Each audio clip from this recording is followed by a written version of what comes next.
하나님은 상전이시다라고 오늘 성경은 말씀하고 있습니다. 이 상전이라고 하는 말이 주인이다 그런 말이에요. 퀴리오스. 그렇게 해서 하나님은 하늘에 계신 상전이다 그렇게 표현하면서 이 하늘에 계신 상전 주인은 사람을 외모로 취하는 일이 없으시다 그렇게 기록을 하고 있습니다. 9절 말씀에. 그리고 또 성경 여러 곳에서 하나님은 사람을 외모양으로 취하는 분이 아니시다 그렇게 확인을 해주고 있어요. 그 외모라고 하는 말은 편견, 편파 그런 뜻이에요. 사람을 대할 때에 편견을 가지고 편파적으로 대하시는 분이 아니라는 거예요. 사람 하면 남자든지 여자든지 어른, 아이, 그리고 머리가 긴 사람, 머리가 짧은 사람 아무 상관없이 모든 사람을 하나님은 다 중심으로 대하신다 그렇게 표현을 하고 있어요. 그때 그 중심으로 대하신다는 것은 사랑으로 대하신다는 거예요. 여러분 자신이 이렇게 아이를 낳아보면 키가 작든지 크든지 남자든지 여자든지 자기가 낳은 자식은 뭐예요? 다른 자식들보다 더 귀하고 더 기쁨의 근원이 되는 것을 경험하는 것과 같습니다. 하나님은 사람을 취하실 때 외모로 취하지 않으신다. 편견 그리고 편파하지 않으신다. 그렇게 확인을 해주고 있습니다. 하나님의 자녀가 된 성도들도 사람을 대할 때에는 외모로 취하지 않아야 할 것을 야고보서 2장 1절이 기록을 하고 있습니다. 야고보서 2장 1절에 형제들아 영광의 주 곧 우리 주 예수 그리스도에 대한 믿음을 너희가 가졌으니 사람을 차별하여 대하지 말라. 여러분은 사람을 쉽게 차별하는 경험이 있으십니까? 사람을 차별을 안 하려면 어떻게 하면 될까요? 사람을 차별 안 하려면 모든 사람을 사랑으로 대하는 것이다라고 야고보서 2장 8절 9절에 기록을 하고 있습니다. 사람을 편파하지 않으려면 어떻게 해야 할까? 같이 읽어봅니다. 너희가 만일 성경에 기록된 대로 이웃 사랑이를 내 몸과 같이 하라 하신 최고의 법을 지키면 잘하는 것이거니와 만일 너희가 사람을 차별하여 대하면 죄를 짓는 것이니 율법이 너희를 범법자로 여러분은 알든 모르든 이제 편파하고 막 편견으로 대했으면 그게 바로 죄가 되는 것이다 그렇게 말하고 있어요. 그러니까 일반 사람들이 일상생활 가운데에서 무수하게 죄를 지으면서도 죄를 짓는다는 것을 알질 못합니다. 아이고 오늘 옷 입은 거 보니까 날씨하고 영 안 어울리네. 아이고 신발 어떻게 저런 거 신었을까. 우리가 그렇게 생각하고 막 비교하고 하는 모든 일들이 다 죄가 된다. 죄가 된다는 거예요.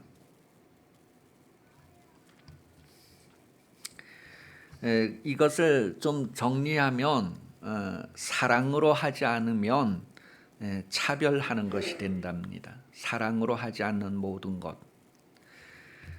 사랑으로 하지 않으면 율법으로부터 정죄를 받는다는 거예요. 모든 사람에 대하여서 사랑으로 대하지 않으면 정죄를 받는다는 거예요. 왜냐하면 율법을 지키지 않는 것, 우리가 사랑으로 행하지 않는 것은 율법을 지키지 않는 것이다라는 거죠. 야고보서 2장 10절에 보니까 누구든지 온 율법을 지키다가 그 하나를 범하면 모두 범한 자가 되나니. 그러니까 율법을 다 지키다가 하나를 안 지켜도 율법을 안 지키는 사람이 되는 거예요. 그런데 우리가 사랑으로 행하지 않으면 모든 것을 사랑으로 행하여야 되는데 어느 것은 사랑으로 하고 어느 것은 사랑으로 하지 않고 이거 다 죄가 된다는 거예요. 친구는 사랑하고 원수를 미워하면 그거 다 죄가 되는 거예요. 그러니 모든 것을 사랑으로 대하지 않는 부분이 있는 것은 죄가 되는 거예요. 사람들은 일상을 살면서 죄를 지으면서도 죄인 줄을 모르는 거예요. 그래서 쉽게 정리하면 모든 것을 사랑으로 대하라. 왜냐하면 로마서 13장 10절 말씀에 보면 사랑은 율법의 완성, 사랑은 율법을 다 이룬 것이다. 그렇게 표현을 하고 있습니다. 그러니 이 많은 계명이 있다 할지라도 수많은 계명이 있다 할지라도 그 모든 계명을 한 단어로 딱 감쌀 수 있는데 그 단어가 바로 사랑이라고 하는 거예요. 그러니 로마서 13장 9절 말씀에 보면 이런 계명 이런 계명 이런 계명 많은 계명이 있을지라도 사랑이라고 하는 거에 다 포함되어져 있다. 그렇게 기록합니다. 간음하지 말라, 살인하지 말라, 도둑질하지 말라, 탐내지 말라 한 것과 그 외에 다른 계명이 있을지라도 내 이웃을 내 자신과 같이 사랑하라 하신 그 말씀 가운데 다 들어있는 여러분, 우리가 다 인생으로 태어나 살고 있잖아요. 이 인생으로 태어나 사는 유익이 무엇인가 하면 인생은 사랑을 받고 사랑을 또한 드러내는 것이다. 그것이 인생의 유익이다라고 말합니다. 고린도전서 13장 2절 3절 말씀을 보면 사람이 살아가면서 사랑이 없으면 아무것도 아니다라고 기록을 하고 있어요.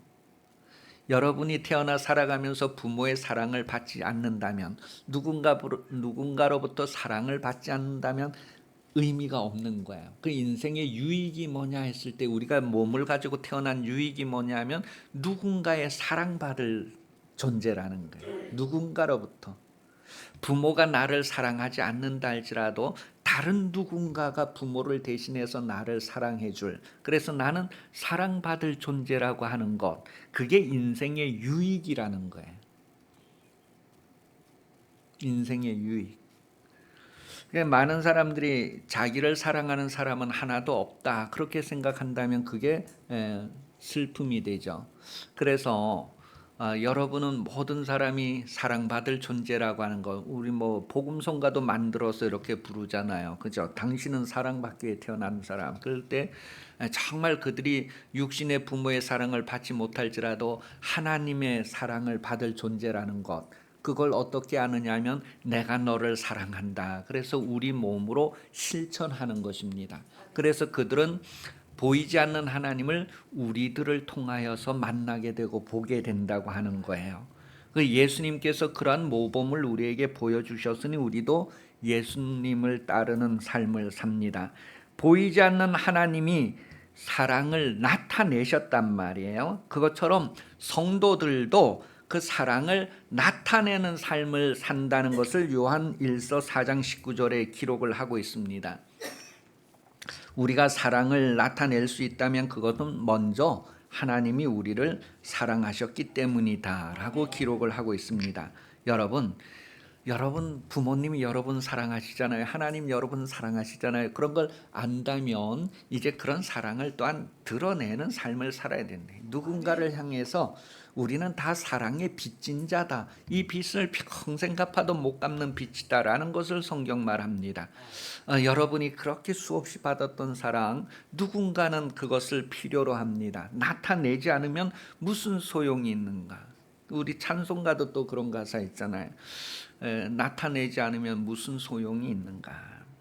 인생을 살면서 어떤 사람은 종으로 살고 어떤 사람은 주인으로 삽니다. 오늘 본문에는 종들아, 상전들아, 어떤 사람은 종으로 살고 어떤 사람은 상전으로 살고 어떤 사람은 남자로 살아가고 어떤 사람은 여자로 살아가고 어떤 사람은 머리가 더 이렇게 잘 좋게 사용하는 그런 삶을 살기도 하고 어떤 사람은 머리를 좀 덜 사용하는 그런 삶을 살기도 하고. 그런데 여러분, 그동안 친구들 가운데 공부 못하는 친구 많이 편파적으로 편견을 가지고 말했다면 그게 얼마나 무수한 죄였는가. 여러분, 우리가 머리를 잘 쓰는 것도 하나님이 정하신 것이고 우리가 머리를 잘 안 쓰는 것도 하나님이 정하신 거고 내 머리카락이 하얀 것도 까만 것도 하나님이 다 정하셨다는 거예요. 로마서 9장 19절에서 23절까지 읽어보면요, 우리 사람 각각 하나님께서 정하셨다라고 하는 데 있어서는 아무도 이의를 제기할 수 없다는 내용을 기록하고 있어요. 할 말 없다는 거예요. 읽어봅니다. 로마서 9장 19절에서 23절 시작. 혹 내가 네게 말하기를 그러면 하나님이 어찌하여 허물하신 누가 그 뜻을 대적하느냐 하리니 이 사람아 내가 누구이기에 감히 하나님께 반문하느냐 지음을 받은 물건이 지은 자에게 어찌 나를 이같이 만들었느냐 말하겠느냐 토기장이가 진흙 한 덩이로 하나는 귀 쓸 그릇을 하나는 천이 쓸 그릇을 말하고 만일 하나님이 그 진노를 보이시고 그의 능력을 알게 하고자 하사 멸하기를 준비된 진노의 그릇을 오래 참으심으로 관용하시고 또한 영광 받기로 예비하신 바 긍휼의 그릇에 대하여 그 영광의 풍성함을 알게 하고자 하셨을지라도 무슨 말? 옛날에 가끔 아주 예전에 가끔 이런 말을 들은 적이 있어요. 왜 나를 낳으셨냐고 하는 거예요. 왜 부모님에게 원망하는 얘기 있잖아요. 그 드라마에 가끔 뭐 아주 예전에는 한두 번씩 나왔어요. 예, 키우지 못할 거 왜 낳았냐고 막 그렇게 대들고 하는 거 있잖아요. 그죠? 여러분 만약에 자녀 중에 누가 여러분에게 왜 나를 낳았어요? 그렇게 막 대들면 여러분은 뭐라고 할 거예요? 그러면 아주 야 내가 하나님이냐? 내가 하나님을 대신하냐? 너를 짓고 너의 머리에 한계를 정하신 분, 너가 누리는 범위를 정하신 분 하나님이 아니냐? 성경 읽어봐라. 그래서 성경을 갖다 딱 대시면 될 것 같아. 여러분 종들아 상전들아 하나님께서 모든 사람을 각각 그 지으심에 적당하게 지으셨다는 거예요. 그렇기 때문에 우리가 편견을 가지고 못하다 잘한다 이렇게 하면 죄를 짓는 것이다. 사랑으로 보면 모든 것이 너무너무 존귀하고 가치 있다는 거예요. 키 큰 사람도 너무너무 사랑스럽고 작은 사람도 너무너무 사랑스럽고 남자도 사랑스럽고 여자도 사랑스럽고 공부를 잘해도 사랑스럽고 공부를 못해도 사랑스럽고 속 썩여도 사랑스럽고 훔쳐서 도망가는 놈 유산을 미리 달라고 하는 놈도 보면 너무 사랑스러운 모든 것을 하나님은 사랑으로 대하신다는 거예요. 우리는 그렇게 안 하면 죄가 된다는 것을 오늘 성경이 알게 해주고 있습니다. 그런데 그런 것들을 다 각각 하나님이 정하신다는 거예요. 그러니 하나님 정하신 것에 대해서 막 우리가 비난하고 신란을 할 수 있느냐? 잠언 16장 4절입니다. 하나님은 모든 것을 적당하게 지으셨다 그렇게 표현하고 있어요. 여호와께서 온갖 것을 그 쓰임에 적당하게 지으셨나니 악인도 악한 날에 적당하게 하셨느니라. 그러니 어떤 사람은 주인으로 상전으로 어떤 사람은 직원으로 어떤 사람은 종으로 또 부요하게 가난하게 각각 하나님이 지으셨기 때문에 각각 그 자리에서 응답을 하는 것입니다. 각각 하나님 앞에 응답하는 거예요. 그러니 인생을 살면서 무엇이 중요한가 했을 때에 하나님은 각각 적당하게 지으시고 순종을 보신다는 거예요. 종으로서 순종을 보시는 거고 상전으로서 순종을 보시는 거 5절입니다. 오늘 본문 5절에 보면 하나님은 순종을 보신다는 거예요. 그게 사람들은 외모를 보지만 하나님은 뭐예요? 그 중심을 보신다 했을 때 그 중심은 동일한 거예요. 종들아 너가 종으로 사느냐? 종으로서 순종하는 것을 본다니. 상전들아 너가 상전이냐?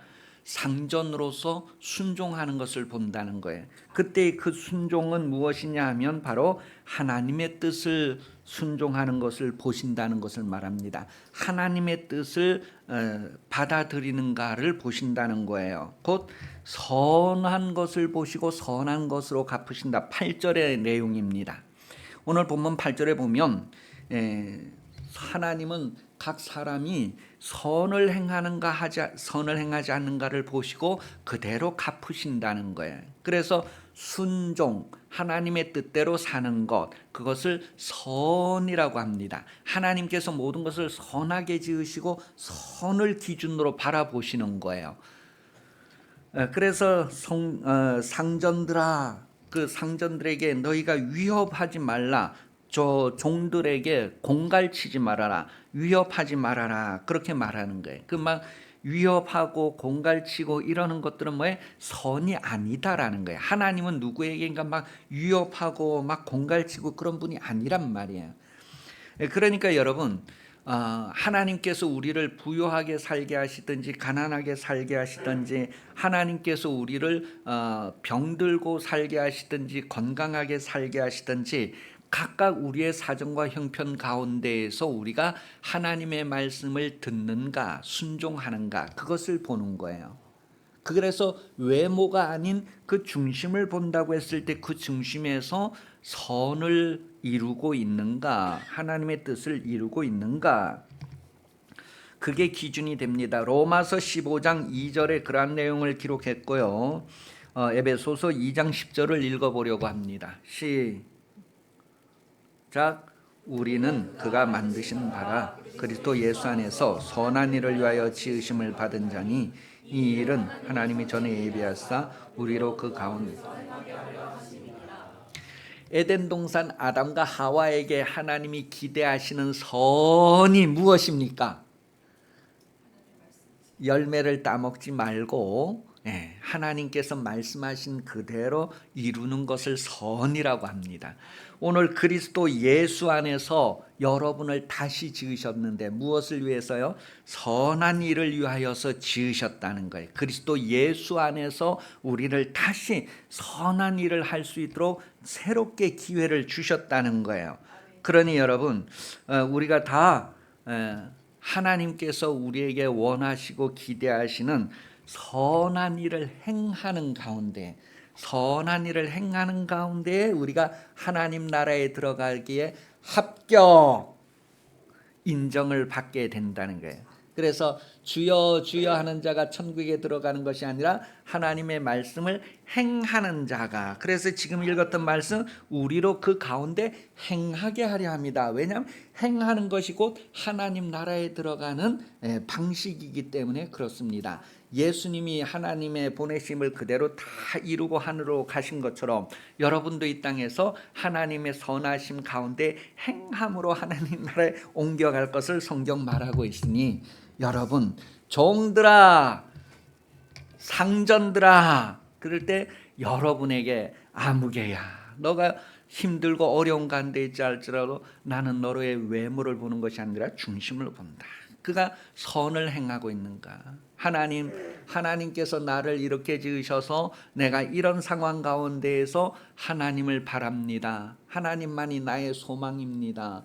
하나님께서 나에게 순종하라고 주셨으니 내가 순종합니다. 그것이 곧 하나님을 순종함이 된다는 것을 말하고 있는 거예요. 그래서 육신의 상전이라고 해서 속이고 막 이렇게 거짓으로 할 생각하지 말고 하나님께 하듯 신실하게 선을 행하라는 거예요.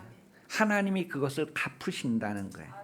그리고 상전으로 생활할 때에도 이렇게 협박하고 공갈하지 말고 사랑으로 대하라는 거예요. 마땅히 하나님의 말씀으로 대하라는 거예요. 하나님은 그 중심을 본다는 거예요. 여러분, 하나님은 여러분의 중심도 보실 것입니다. 여러분 일상생활 가운데에서 하나님께서 원하시고 기뻐하시는 선을 행하는 가운데 있기를 예수님 이름으로 축복합니다. 아멘. 기도하겠습니다. 하나님 아버지, 우리를 자녀 삼아 주시고 하나님을 아버지라고 부르게 해주셔서 감사합니다. 고맙습니다. 우리가 무엇이 필요하든지 하나님께 구하여 누리게 하여 주시고, 힘들고 어려울 때 주의 이름 부르며 주의 도우심을 얻게 하여 주시고, 기쁘고 즐거울 때에도 주의 이름을 찬송하며 주께 감사하는 생활 되게 해주시기를 간절히 원합니다. 우리 중심으로 하나님이 우리에게 원하시는 선을 행하게 하시고 선한 일을 심게 하시고 선한 일을 거두는 의의 열매를 거두는 삶이 되게 하여 주시옵소서. 다시 오시는 예수 그리스도 은혜 베풀어 주시며 하나님 아버지 사랑하심과 성령 도우심이 주일 오후 예배 참석하여 머리 숙인 성도들 위해 영원히 함께 하시기를 간절히 축원하옵나이다. 아멘.